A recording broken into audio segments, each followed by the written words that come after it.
Iman.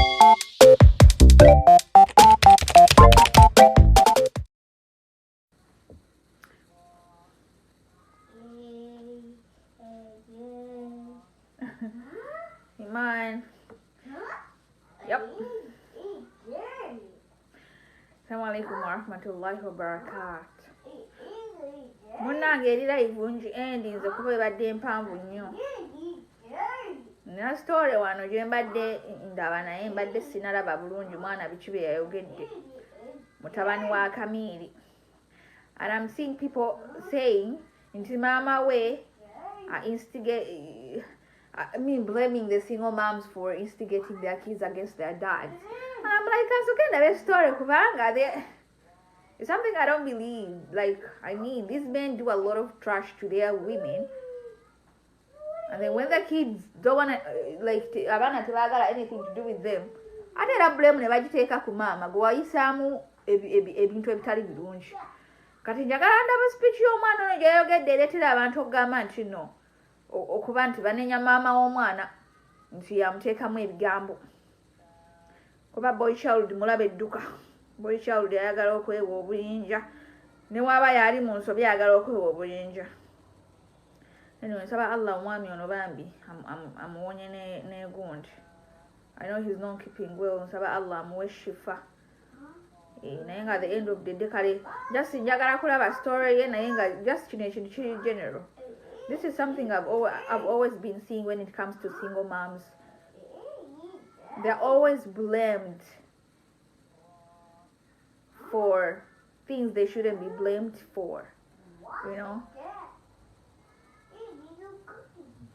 ABBA Marcus mutabani wa Jose Chameleon oba Jose Chameleon ojja kubeera ng'ogula ekyo ekitabo so kifuna nga nkutegeeza oyinza okukwata gulu ebitagambika gamba katukulageko nagambye nti mulwadde naye katugende ku bigambo by'omwana kandabe ebigambo by'omwana nange ngenda kugezaako okubigatta n'ebigambo by'endaba bannayuganda be bawandiika ku omuwala akola ku NTV bamuyita Linda Dani oyo omuwala nalabyeko ku social media nga she's having fun aweereza show she's lost some weight ndaba comment section ng'abantu bali extremely insensitive.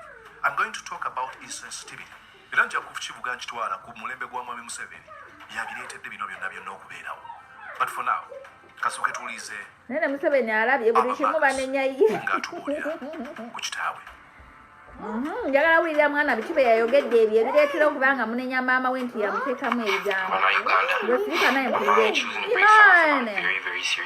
Sorry, and its action with immediate effect.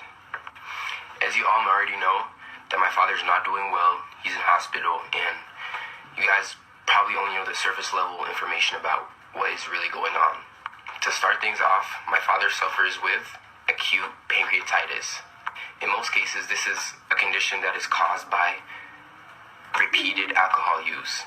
In this case, this is exactly what is going on with my father. To put things plain and simple, my father struggles with alcohol addiction. This is something that he's been suffering with for quite a while now, henceforth the weight loss that people keep on talking about and everything.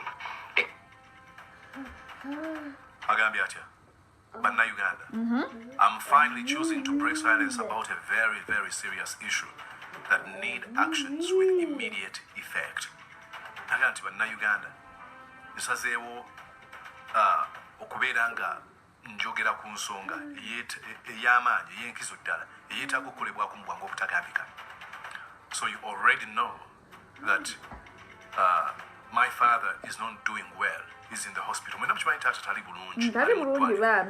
you guys probably know the surface level information about what is really going on.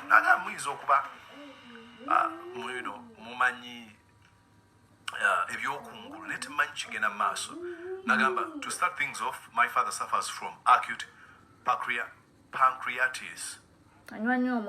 Luzungu tamuno. Bazadde baffe bateekamu school fees twabitegedde dda. Kibeera ki mu Luganda? Kabeera kalulwe, kabeera ki? Tezagendera bwereere. Bonna buva muntu ng'anywa nnyo omwenge. Nga bwagenda okutugamba. In most cases, this condition that is caused by repeated alcohol use. Gamba nti kiva okukozesa omwenge nga toguvaako. In this case, this is exactly what is going on. Kino kye kigenda mu maaso. My father put things plain and simple. Okwanguya ebintu okubabuulira kikyayitamu. My father struggles with alcohol addiction. Taata wange ali mu kulwana n'ekizibu ky'obwawaddanga. Anywa omwenge tasobola kuguza cupa. Nagamba kizibu kyali mu kuyitamu. Nagamba this is something he's been suffering with for a while. Nagamba now henceforth the weight loss and people talking about and everything. Nagamba nti kino abadde alwana nakyo okumala ebbanga ddene. Era kwe kulaba ng'aluuzinze weight. N'abantu ne batandika okwogera. Awo njagala okusooka okupoozinga. This young man is allowing us to make inroads mu bulamu bwa kitaawe. Nagamba kitange alina ekizibu ky'omwe. Buno bwe bulwadde bw'alina. Nagamba kino kye kimuviiriddeko okubeera buli kaseera nga asala omubiri. But sweetheart, I don't know how many times I'm gonna have to mention this. Nechenyiza buli kaseera, a person sees me doing a live and then you think that's the right time for you to call. Tonkubira simu, temunkubira simu nga ndi live. God. The least you can do, just come on the live and watch me. I'm not gonna end my life because you're calling me. Thank you.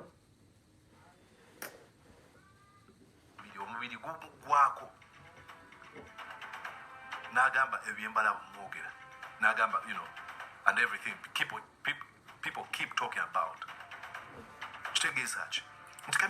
There is better English sinabana kugenda maaso neno gun kambere quick. The reason why ngira olaba omuntu wano ne bagamba so and so joined. No mulaba nti akulaba oli live. Wait a few seconds ogenda olaba akubira simu. Kati ne weewuunya akulaba oli live atakubira. Kati live yange ayagala nji dropping enjogere naawe. Like I mean. Don't be here calling me. I'm doing a live session. Just be around, stick around. Watch me when I'm done with the live. Then you can call back and talk to me. Jabba mayako no mood swing Zimbabwe. Mama tugende maso turabe message ya ABBA. So far, I haven't seen anything wrong with the child's message. Njagala naye bichebe yogedde for people to be like banenya mama omwana anti omwana atekamu abana ebigambo. As much as yes, this man is suffering right now, ali mu ddwaliro, saba Allah mweshifa, Allahumma amin. But why are people attacking the mother, like the mother of his kids? Inti instigating abana okubanga tebamwagala. So I haven't like seen anything wrong. Honestly, I haven't. You know? Tugende masama tuwulirize. Byoni bino byaluzinga wetu baneekomawo n'aluzinga wetu neekomawo. Ayita mu kizibu. Ayina obulwadde. Kyokka ffe ne tugenda ku mikulu gye wala ne tutandika okumusekerera. Yeah, people always comment about chameleons weight loss. Nange nabibula kubadda. Of what benefit do you get from making a rude comment ku chameleon? Buli muntu ayita mu buzibu. Exactly, you ate know. abantu ab'enjawulo bangi. Fena tuyina addiction. Nange waliwo wano oli nakuvuma n'omuntu n'ogamba tamanyi bulamu bwo obuyitamu otya ate ayasa. Balina addiction mu lugambo. Waliwo abalina addiction ey'okulaba TV oba film buli kaseera nga takola nakola. Waliwo abalina addiction ey'okugeya. Waliwo abalina addiction ey'obu. Ani atamanyi kugeya buli omu age. Obanga ogenze ku comment section. Yonna n'ogenda mu comment section. N'oteekayo rude comment. Bantu batyoboola bannaabwe ku social media. Bw'oba weerowoozezza oba weetadde mu kifo ky'okubeera nti otuukiridde. Good question. Bino ebintu bye twogera buli kaseera nga tubyogera ku bantu. Abantu bano bayita mu buzibu. This is why we wanted to comment about Linda Denny oba Denny omukyala wa NTV. Aluzinze weight ng'abantu bakola comments eziri rude.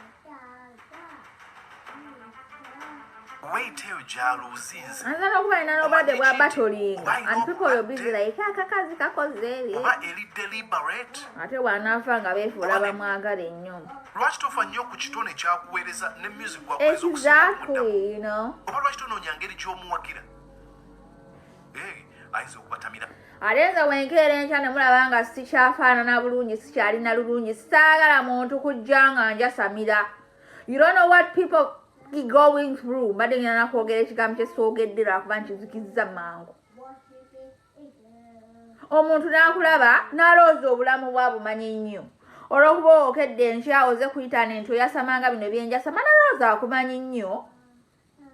Nga ageze nnyo nga akoze luno yali mulungiko naye leero nga addugadde nomugamba katulanze luno olubuto waliwo stage gye natuukamu nga nzirugadde and I'm like mutenza n'okusanga nalooza neerusa naye nga kibeerawo mu bakazi b'embuto oba abakazi b'embuto n'akyuka n'olaba omwala yali omulungi n'azimbulukuka face n'omusanga n'agamba filter.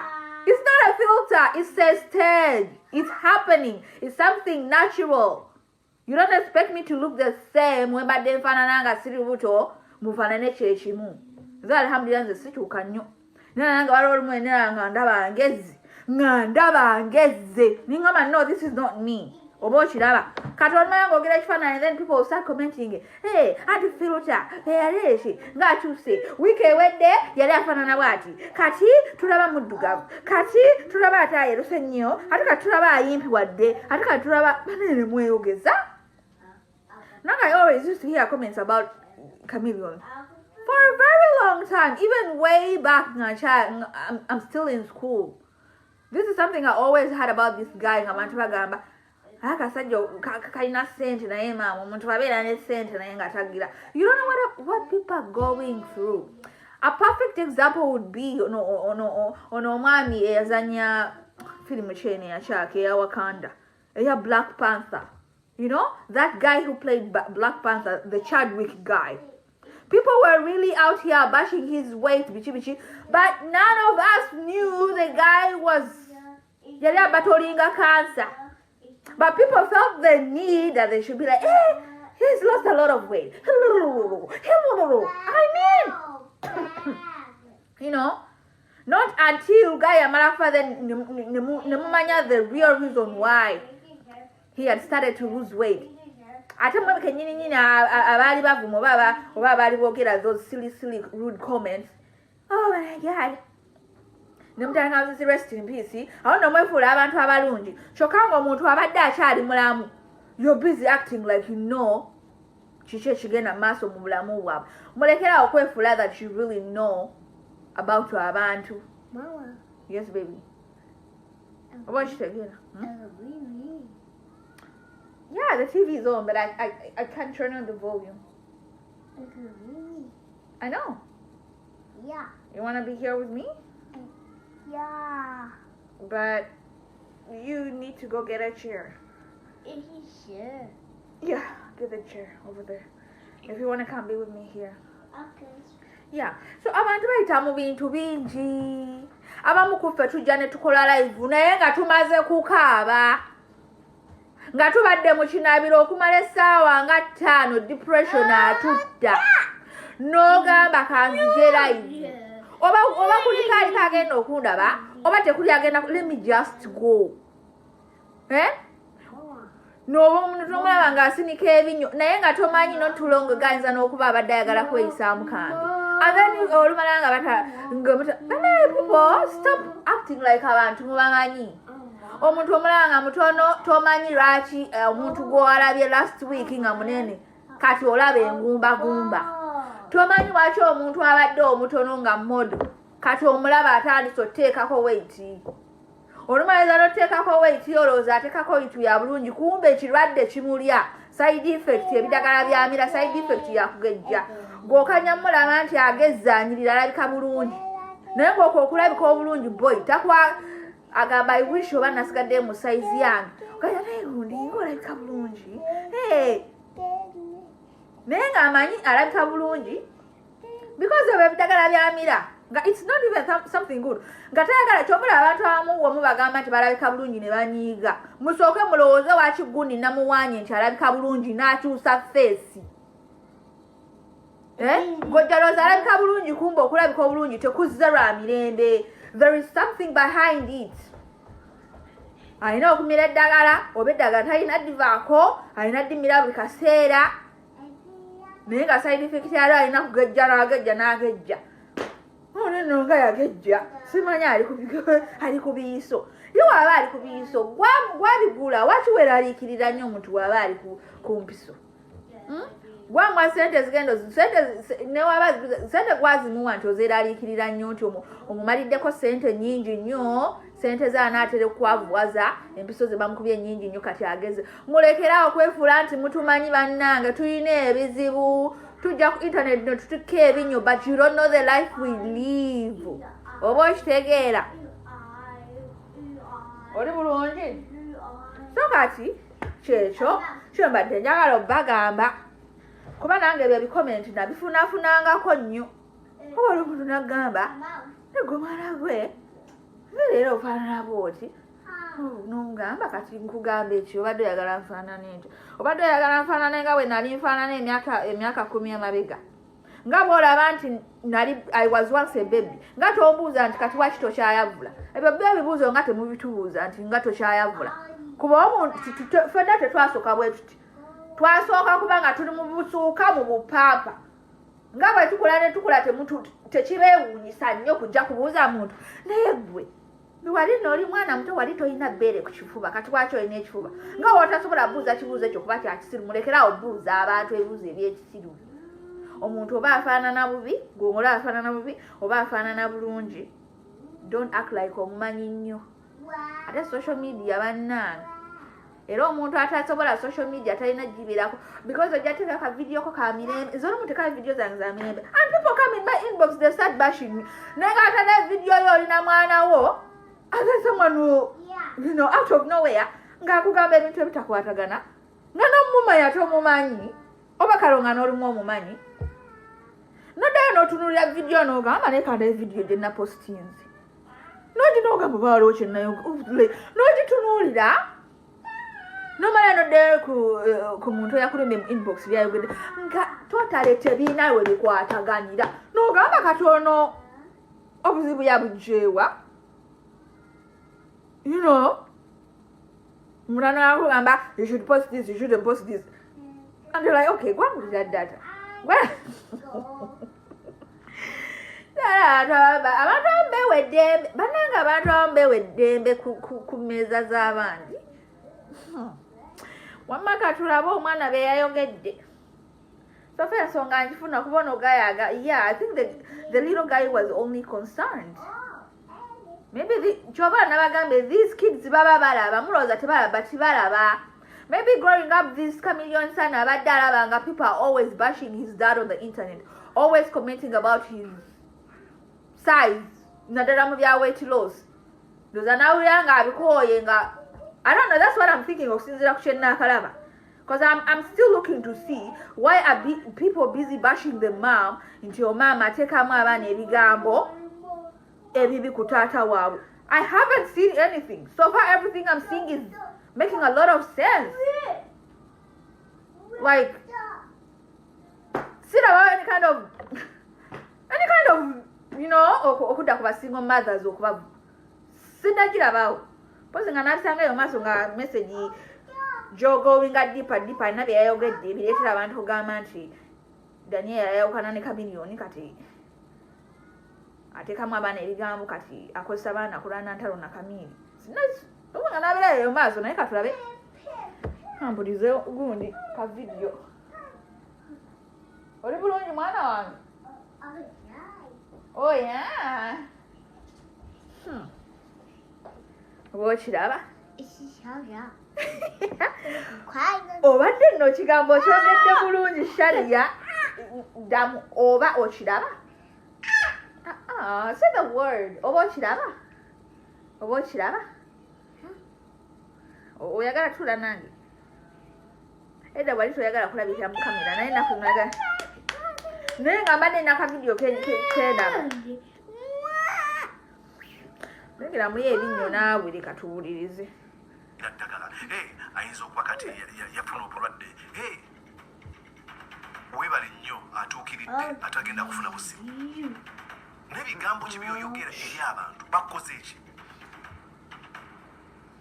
osobola okuba nga tokkaanya oyinza okuba ogamba simuweereza mulungi ku tv naye toyina lukusa lumuddako n'oyogera ku butya wafaanana Exactly. Yeah. omulamu bwe ayinza okuba nga alwana entalo z'otasobola kulaba na maaso nja kuma okweya ensonga tuddeyo ABBA Marcus.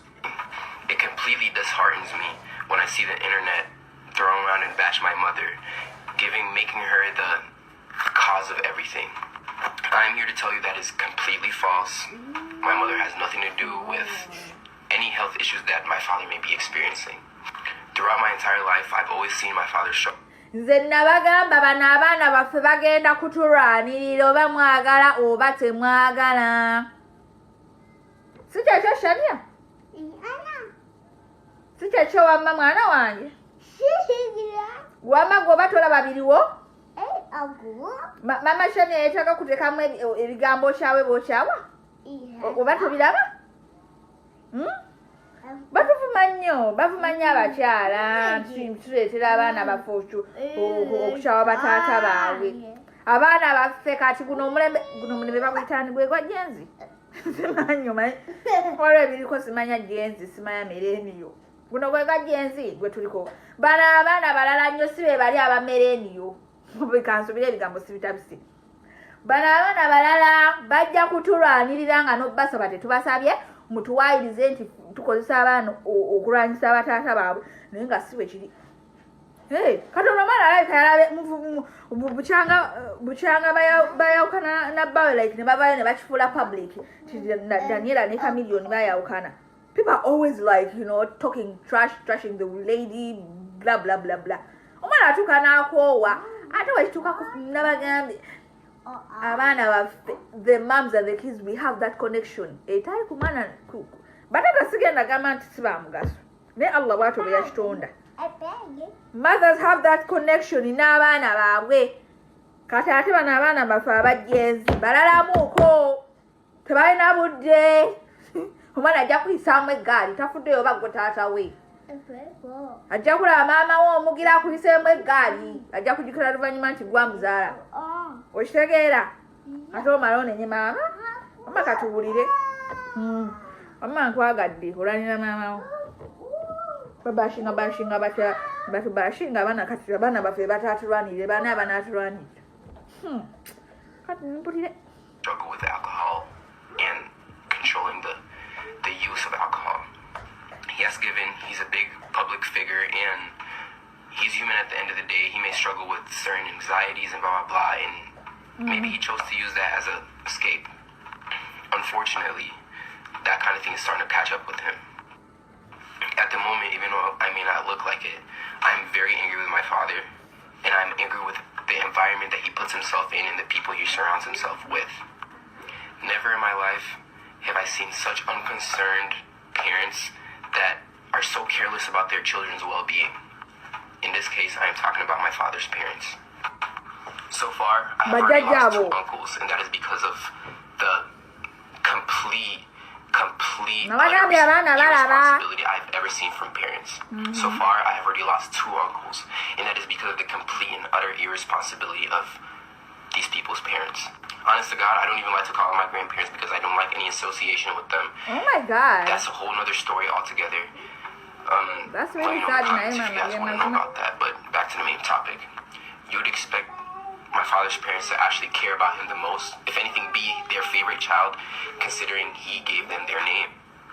No one in the country of Uganda would know who the Mayanjas were if it weren't for my father. The people around my father do not care about his well-being and do not have his best interests at heart. His friends, if they were actually his friends, my father would not be in this circumstance. They don't actually care about him. They just care about the monetary value he brings to them. The point of this video is I want to bring the truth out to the people that care about my father, all his fans, all his supporters, all his people. It completely disheartens me when I see the internet throwing around and bashing my mother. Chimbenya omutima. Kashanya talumanga oli ku maama we. Making her the cause of everything. Abagamba nti abiriddeko bino kitange byayita. Kashanya takuyisaamu eggaali ng'atovaayo ng'onnenya. That is completely false. Wamajja kubayisaamu eggaali we kinaaba kyetaagisa. Oli n'oba olinawo omuyita naye ng'alinnyira maamawo nze abange nja kubatendeka bajja kubayisaamu eggaali. Ayinza okuba ayogera. Kitaawe ayinza okuba ng'omweyongera okuva omukyalo we yamuviira. Tugambe ka tutwale ku Facebook kyayogera. Nagamba, throughout my entire life, I've always seen my father struggle with alcohol and controlling the use of alcohol. Nti mu bulamu bwe bwonna bw'amanyidde kitaawe, alabye kitaawe ng'alwana n'ekizibu ky'omwenge. Ate n'ayogera ku mwenge, Chameleone akozesa n'ebiragala ebirala. Nagamba, he's a public figure. He's a human. At the end of the day, he may struggle with certain anxieties. And maybe he chose that as an escape. Unfortunately, that kind of thing is starting to catch up with him. At the moment, even though I may not look like it, I am very angry with my father, and I'm angry with the environment he puts himself in, and the people he surrounds himself with. Agamanti, kitaawe abadde ayita mu buzibu bunene obw'okunywa omwenge. Ebizibu by'okweraliikirira, okutya, pressure na buli kimu. Agamba maybe ekyo kye kimuleetedde okubeera nga anywa omwenge.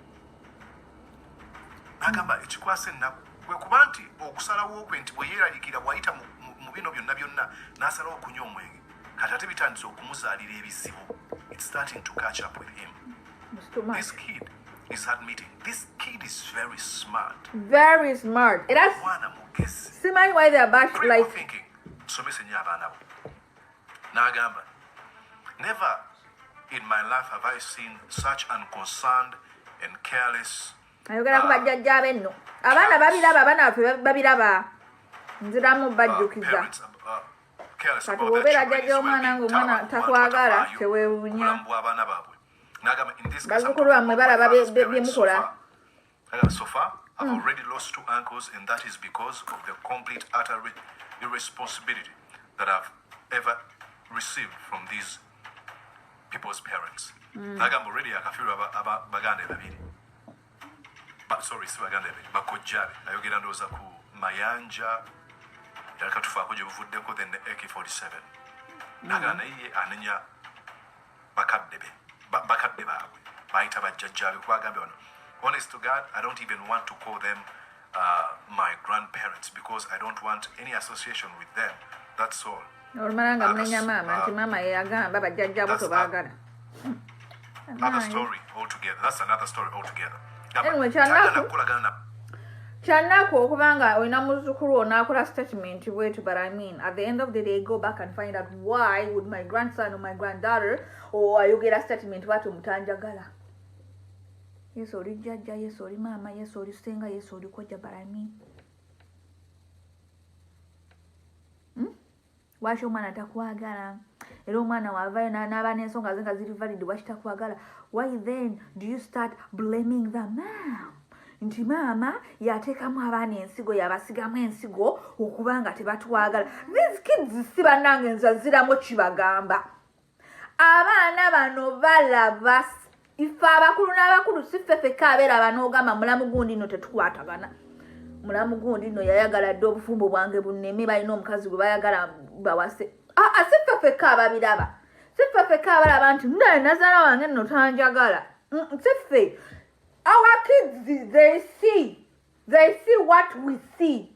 So tetwetaaga kubagamba nti kojja otomwagala, senga otomwagala. No? Bano abaana bammere genzi. Abaana bajjezi obwongo buli simaati. Buli simaati. Oba okiraba. Kati olumala nga nkeera enkya nga nnyoma ne mulamu wange nga Shani ali nga talaba. Abalaba senga yazze waka, senga n'atandika omumanyiira maama, senga n'atandika okugamba maama. Mwana n'atereka abatajja kugamba gwe nga senga naye akulabiraba.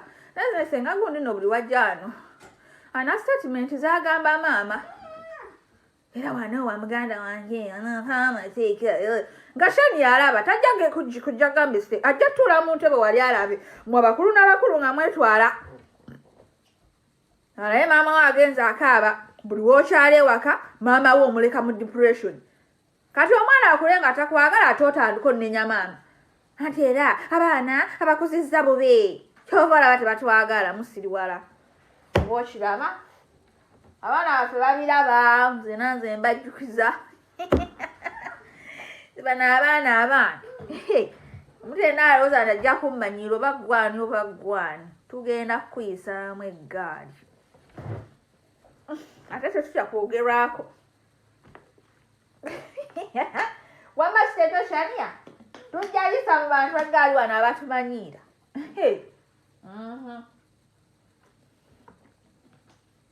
jjajja w'omwana ozze ewaka amaka ga mutabani wo ogafudde gago agabbawo wagaleseeyo ozze ewa mutabani wo weefuddenga nti gwe mukyala mu maka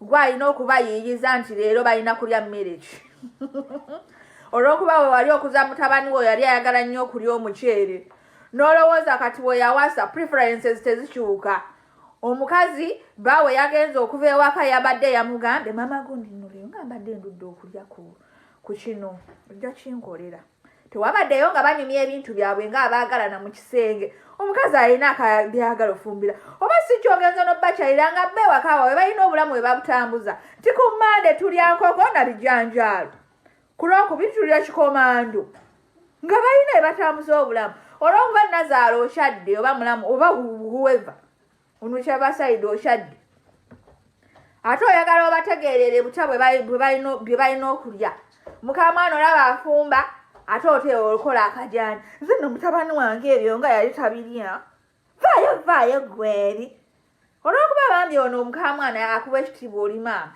nga yeesiriwaza ng'ofumba by'ofumbye ate munnange maama eyazze tulina okukumba mugundi nze waliwo bwakyotibba kukale waliwo bintu byenkubamu ekifaananyi nga ndaba ntunula ali ku mulyango ng'omuntu ayingidde ewange najja mu nnyumba eyange sifuddeyo ba ya mutabani wo nze tomumanyiira yange ne mutabani wo notandika waliwo ebintu ebimu like nenkubamu obufaananyi bwomwe neŋŋamba naye Allah onsaasiranga n'ebitabaawo kuba nja kulaga abantu levo oze ewaani olidde emmere ompa amateeka njagala kwebaka nzuka ssaawa zange zagundi olw'okuba waze nja kwebaka otulo twange nja kwebaka otulo twange wemba mbadde nzuukuka mukaaga jo zuukuka togenda kyusa lutini yange olw'okuba ndi wange akakamanyiro olina kwankolerako nga nkyadde ewuwo naye wemba ndi mu nnyumba yange kangeze kati ngafe abakyala abakola nakoze oba nkola emirimu ebiri nkooye it's a weekend it's my day off I'm tired tewalina emirimu gy'amaanyi wako kyekinkeeza because Nazaala wakyadde ngenda kwebaka nja kwebaka munaganyagana nti tulina mpisa naye tuli bakoowo nawumula ddi because wajja entertain you ebibuuzi byonyumya sibitegeera ate ebibuuzi bitera kuba byakugeya biba byakugeya njagala ofumba kino omwami wange toyagala nti mufumbire because wakula omanyi mutabani wo alina alaje wa kino bano abasajja nno bakyuka gwolooza mutabani wo yakula alya kino nekikwewusa n'otuuka mu maka ge ekintu kyali talya wuwo ng'akigaana buli wokimwa gwe maama we ng'ate ewa ng'akyagala kati olwo n'anyiiga yalaga omwana wange nze oyo omwana wange yali talya binyeebwa kati waba teyalya binyeebwa waaki mbifumba ewange waaki mbifumba ebinyeebwa ewange anti wamuloga namwe wadde eddembe mu bulamu bwaffe aga amateeka temugakolerenga ewammwe naye nga nkiddamu our kids si era omuntu yenna oba eri ng'oli ssenga ng'omwana wa mukyala guntako kale gye bali abakyala bo gye bali sijja kiwakana naye nga be batono kikyenfunamu okugira abaana bange okuba nga tebalina nze muntu kyali ddala ng'olina amagezi nga tewandyagadde baana boozadde kubeera nankolagana na basenga baabwe na bakojja baabwe na bajjajja baabwe na bamaama baabwe nga ddala olina amagezi nga tewandikyagadde era embeera ewetukula okubeerawo there is something behind nze tosobola kuba nga tonjagala n'okakasa oyagala omwana wange woba tonjagala tomusembirira tosobola musembera nze tonjagala ate ekinvaamu okyagala otya tosobola sisobola era tosobola beerako access naye oli toxic person ate okusembereza omwana wange naye mufiire toxic no way oba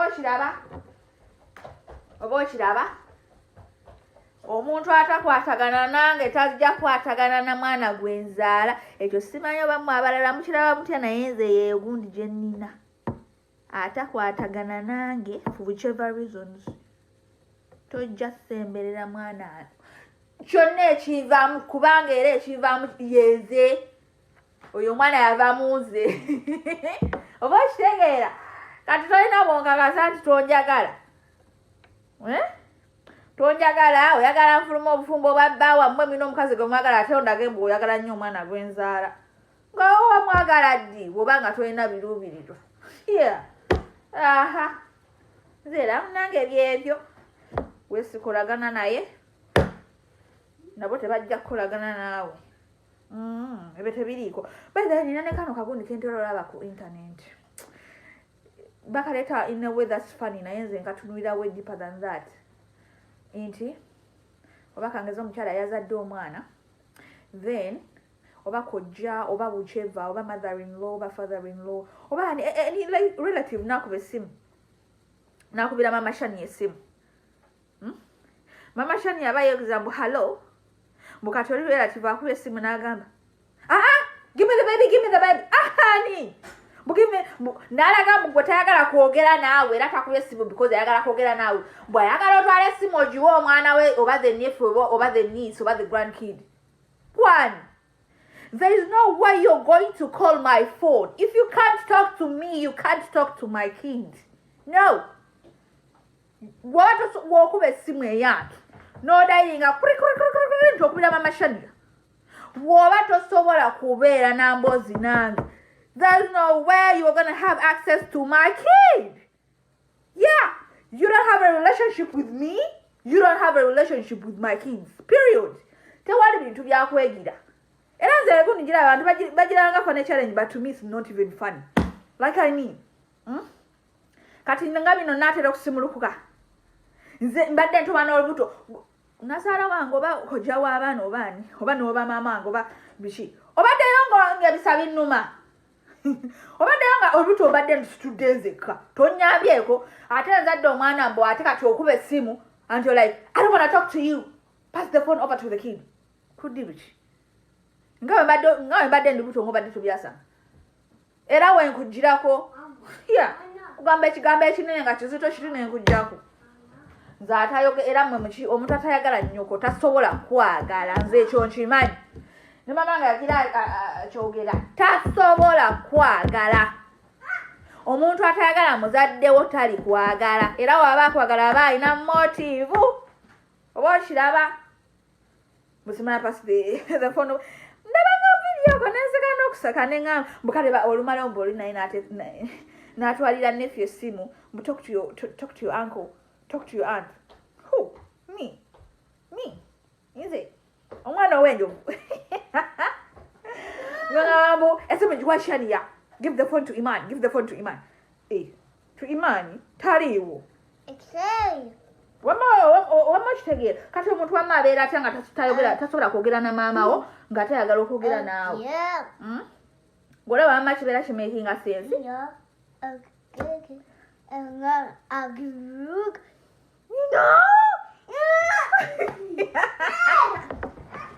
oba kitegeera oba eyo tojjako era kati awo wawona wemputa omubisi faayo n'ogamba omukazi oyo mulongo ye kasitani muloko ku baana bange benasindika tewaliyo ngamba sindika tewaliyo ngamba bapulaniro bafuna kati wemanga ndi muloko ku kintu ekyange ekyanvaamu awo omuntu niwaba nga takwagala abo sibalinaako buzibu abo bwe batyo at the end of the day ze mama w'omwana naye genda ozaala ababo oba okiraba okuba essimu oyogere nabo toyagala kwogera nange ati weefula nti omwana wange oyagala kwogera naye kya ebyo nsanga nga biwedde nze abaana bange siri balaga nti ono gundi bwemba sikolagana naawe balina okumanya nti senga gundi oba mama gundi tetukolagana naye era nembawola n'ensonga ekiba kyetaagisa okusinziira ku myaka sirimbalimba ebyo abazadde bemwagala okulimbalimba senga bw'omwana yensonga waki obufumbo bwe bwakulema ate oli biza ogere omwana wo weefuulafuula mwogerako birungi mugamba oyo senga wo yensonga waki ewakitaawo nalemwayo abeere ng'akimanyi kuba wadde oyo omwana agenda kukula bamu brainwashinge bebo basenga bonola olwokuba yali tayagala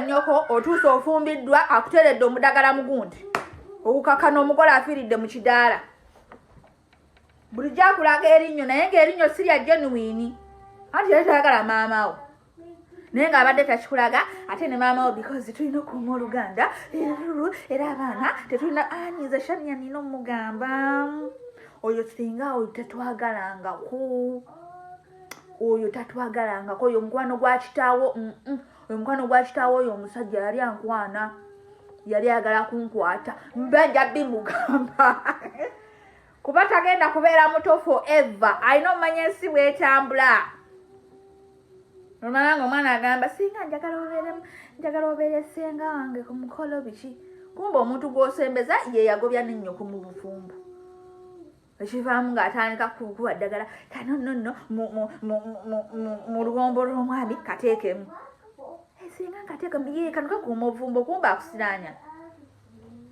olumala omugole afuluma ekidaala mugenda olanga omugole akalira wansi ngagwa ng'afa ng'omwana we afiira mu byekisiru ebyo because you are trying to keeping a luganda my food yeah zaatanjagala tolina bwonkakasa nti oyagala omwana gwenzaala awo obwo sisaagira naawo katubulire wamma meseji ya ABBA katugiwulire nabo bano bazadde ba Kamiliyoni then olaba nga waliwo okitegeera mwana wange kuba nga bwayogedde nti bano bakadde ba Kamiliyoni yatunda erinnya ly'amayanja family nayogera ku mikwano gye gya Kamiliyoni nayogera ku bamuwagizi be awo sigenda kugendayo nnyo naye n'agamba listen to this. This is a full body dry red wine. Now we smell the wine. I want you all to know that if my father continues this pattern, according to the doctors, he has 2 years left. And this really disheartens me because this is my father I've known in my entire life. I know better than anybody on earth, even the people that listen to his own music. No. I thought it's a soda. I'm going to be Mazi. Wanji. What? It's not water. This is something else. Mama. Yeah? At the end. Shani, obupeke bw'okumbura nkutumye mazzi sikutumye soda. Wonoopa peke olowooza ne nkyusa ebirowoozo nti mbadde nkutumye mazzi. Ma. Obudde oyagala kumpa peke kuba omanyi buli wompa peke mbwawo nga ngonda. Yeah. Naye mwana wange senga wali musajja. Era nina okukugira obamba bupeke because olina kyoyagala naye omanyi because maama wayagala nnyo ebintu byomuwembejja byomuwa peeke nkutume maziraba byondeetedde kati olw'okuba olaba nkuguddemu neeweesa bupeeke mbonzikakkanya ombulaipinga ne bupeeke mwana ebyo nno nga tebiba birungi olima tebiba birungi kati kale genda oleete gundi genda oleete akaseke go bring the straw genda oleete straw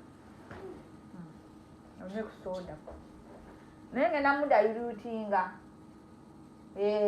nga omanyi nga yetunywa wano soda tugenda muteekamu amazzi tukakkanye ku birwadde kuba maama batugamba soda alimu endwadde. Bismillah. Genda oleeta akaseke soda sigenda mukunywako. Ye bannange ogw'okulya nga gunaakutta. Leeta jangu.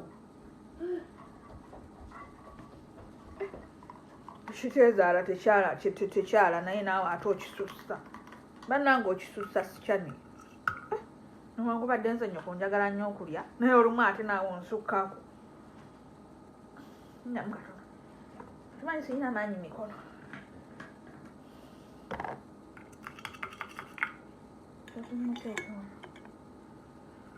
Wamma ba sweetheart kanzija tugenda kweyongerayo maaso ne message ya ABBA.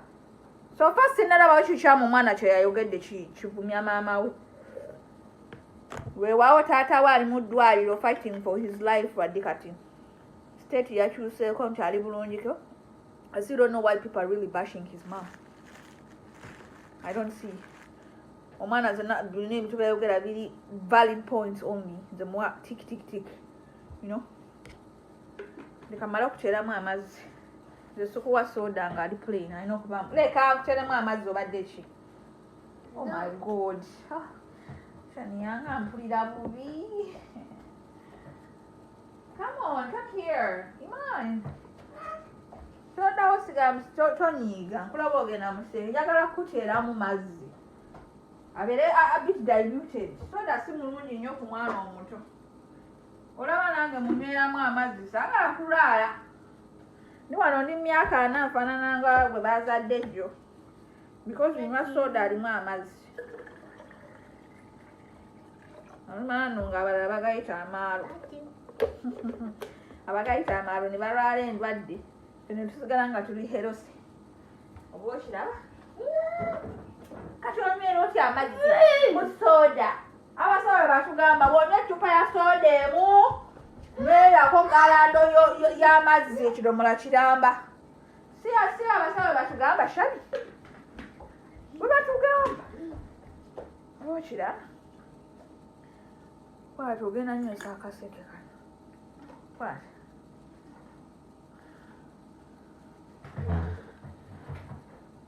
Leero sigenda kwebaka.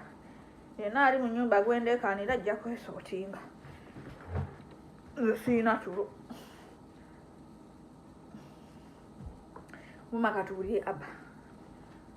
We need to work together to get my father the help he needs. As for my personal issue, I am very, very infuriated and angry with my father because I feel like he's making selfish decisions. I have 4 siblings and my father still needs to be alive to take care of my siblings. He has been told time and time and again from his doctors, from his healthcare professionals, that this is a habit that needs to slow down in order for him to have a long life with longevity and happiness and whatever.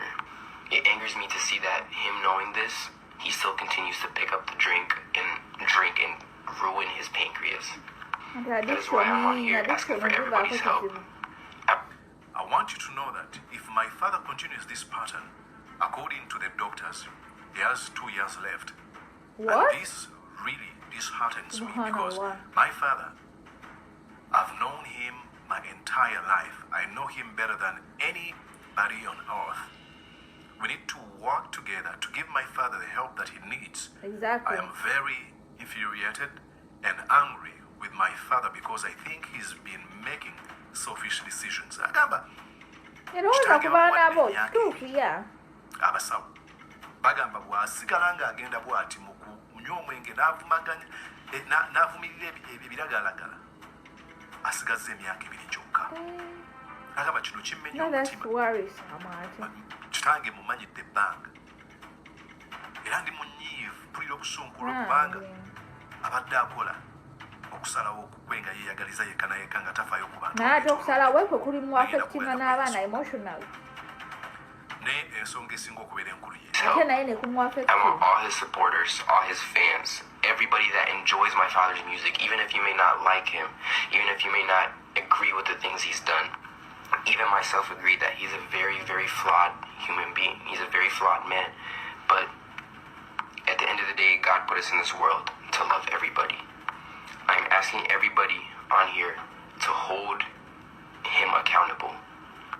At the same time, by all means, I'm sending this message not in a negative way, not out of negative heart. It's a completely human thing to struggle with addiction or substance abuse. This is not a call for embarrassment.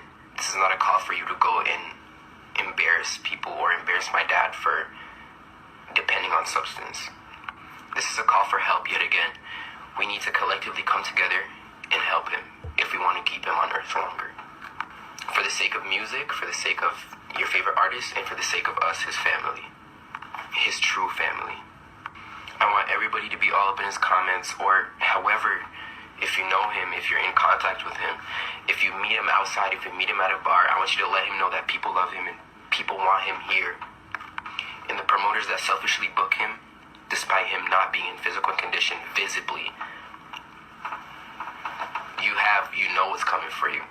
It's so crazy to me that other people would see a human working to the point of to a breaking point, and they still book him for shows. It's so clearly visible that my father's not doing well health-wise, and these promoters still continue to book him and use him as a workhorse because, again, it's about monetary value.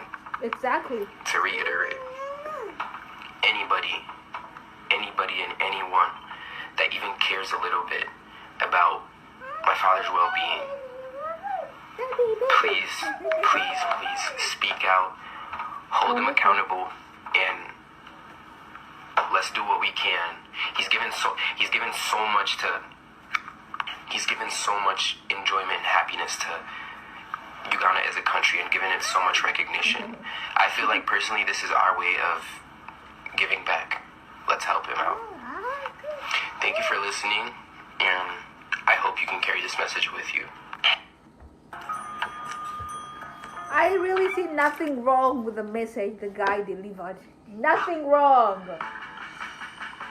Omwana kirabika kimutiisa nti within 2 years taata we agenda kufa kati avuddeyo Help you manage your most valuable asset. atugambe bafaani oba taata ajja buuliza bafaani mesikyo okiraba Even if you may not like him, even if you may disagree with the things he has done, toyinza okuba tomwagala, oyinza okuba tokkanya na bintu byakoze. Even myself agree he's a very, very flawed man, human being. Nagezikanya nti musajja ajjudde, muntu ajjudde enziro. He's a very flawed man. Ti muntu musajja ajjudde enziro.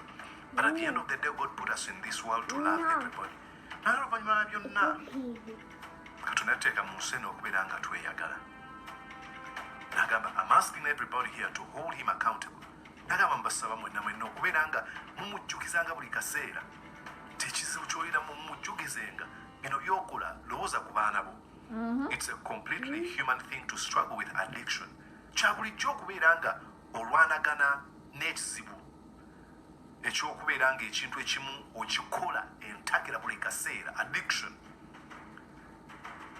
and drug abuse n'okuvumirira ebiragalagala ebyo bintu abantu babikola. N'agamba, this is not a call for embarrassment. Kyo tekitegeeza nti swaza abantu abali bwe batyo. This is not a call for you to go and embarrass people. Tekitegeeza nti vaayo otandika okuswaza abantu abali bwe batyo, or embarrass my dad for depending on substance, oba okutandika okunenya kitange ebyo ebiragalagala ebinkoze bwe bityo. N'agamba, this is a call for help. Mbasaba okubeera nga tumuyamba. Ayogera ku promoters n'agamba musajja gwawo ne mumuwa bivulu akisa kubagamba mumuyamba ono musajja. Why did I want to make this video? It is because of how insensitive we are. Abantu abayita mu buzibu tetubagamba bigambo bimenya mitima gyabo. Ekikuyamba ki? Naye naffe twejjukizenga buli kaseera nti okusalawo kwaffe ebiseera ebisinga kumaliza kukoseza abantu abalala. Waliwo abazadde abagamba abaana baabwe, nze nywa mwenge gwange ndeka, gwagunywedde. Nali mbalabyeko. Bw'otyo bw'ogamba taata, bw'otyo bw'ogamba maama. Naye ekizibu ekisinga okubeerawo nti bw'onywa omwenge n'ogwa ku luguudo, ate nze mutabani wo, nze gwe bayita okujja ku luguudo nga weefukidde. Bw'okiraba. Okusalawo okwo Uyo mutabani wa gundi oboshiraba wali obaako gy'okunywera mutabani wa lujuju uyo ayiseewo naye buli bw'okunywa n'ojja ewange ngenda okugula olugi ng'oli awo weebase wekummalako ekitiibwa wekunswaza olujjudde.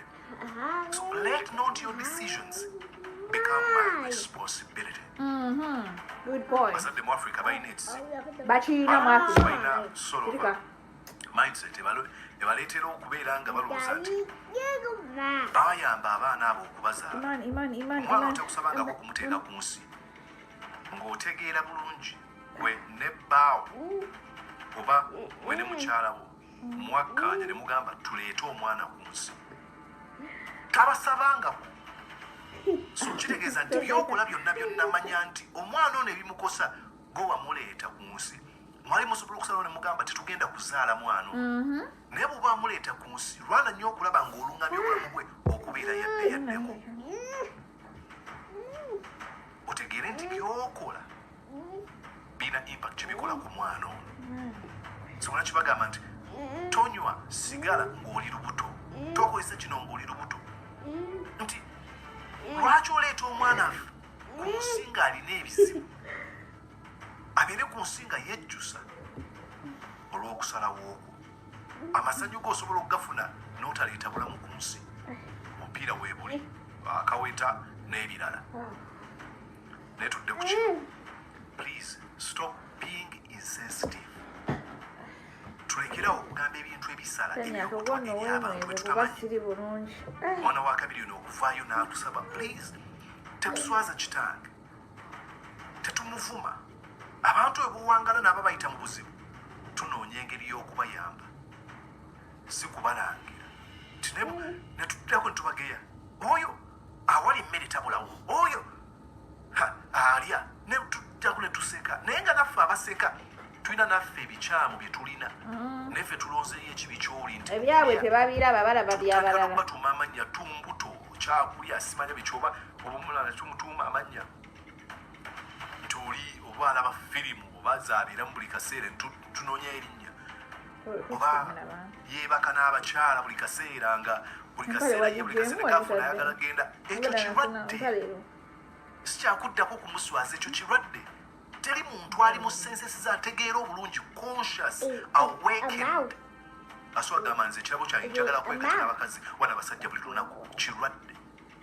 Tubayamba tutya abo abantu nga tubasekerera nga tubavuma nga tubalangira oba nga tugezaako okunoonya engeri gye tubalaga alternative life eri better. N'abakazi oba n'abasajja buli kaseera naafuna ki naawona oba ofuna ki mu kusekerera omuntu ayita mu buzibu babuuze tewali kyofuna. Bano abantu bayambi n'abo abantu betutakkaanya nabo because at the end of it all tetunabeerako mu nsi nga abantu bonna bakkaanya ku buli kimu. Tunoonye engeri gye tuyamba abantu. Oba tosobola kukomentinga ku kintu ng'owulira oba ng'oyagala kukomentinga ku kintu naye ng'owulira ofa muli wakiteekako omutima likinga oba yitawo buyisinga atakirabye omulaba akoze siriimu amumalawo okay siriimu bulwadde babufuna mu ngeri nnyingi. Kati bw'omulangira naawona bw'oyogera bwoti sitegeera kati oyo akoze kino kyekimuli bwe kiti. Abamu ku bo nga ne bazadde baabwe baafa siriimu naye nga tebamanya nti maama wange oba taata wange yafa siriimu naye ng'ali bizi avuma omuntu alina siriimu ku intaneti. Ekyokuyiga oba okiraba tetwetaagisa kulangira abantu abayita mu bisibu bino ebintu bye bayitamu bya bulijjo. Waliwo abantu nga bayombi, waliwo abantu abalina obusungu obw'ettumbiizi. Ate nze ndi muyombi ate nina obusungu obw'ettumbiizi. Olunaku olw'eggulu nyina mukwano gwange mutowane yafunye obuzibu. Leka nkugire nabadde ndi awonakyayogeramu naye nabakubira essimu neva ku mmeeza etwabadde nga twali bantu naye ng'alina akambe ne yeesala asala si gwe gusoose okwesala bwe wafuna obusungu nga yeesala alina enkovu zonna ku mikono gye. Sigenda beera ongambe ono yeesala banaye kamuddukeko ayagala okubeera wendi kubanga ngezaako okumuyamba okulaba ng'akomya omuze ogwo. Si bwe nti kuneŋŋamba oyo nno omulaba ki talina kyasobola naye tasobola kufuga busungu buli kaseera abeera yeesala nze yantama. No, ono omuntu ayagala kuyambibwa, teri muntu abeera n'agamba bannange mpulira neegomba okwesala. Zuukuka. Did you enjoy what you just watched? I did. I'm going to guess that you did. How about you consider subscribing to Mordecai Marissa? Alright, my God damn. Man, about them well wood is an but the stuff now up in a washing. You go well, why is raw? Yeah, I know. You got questions are nice. You go quiet and the thing is raw.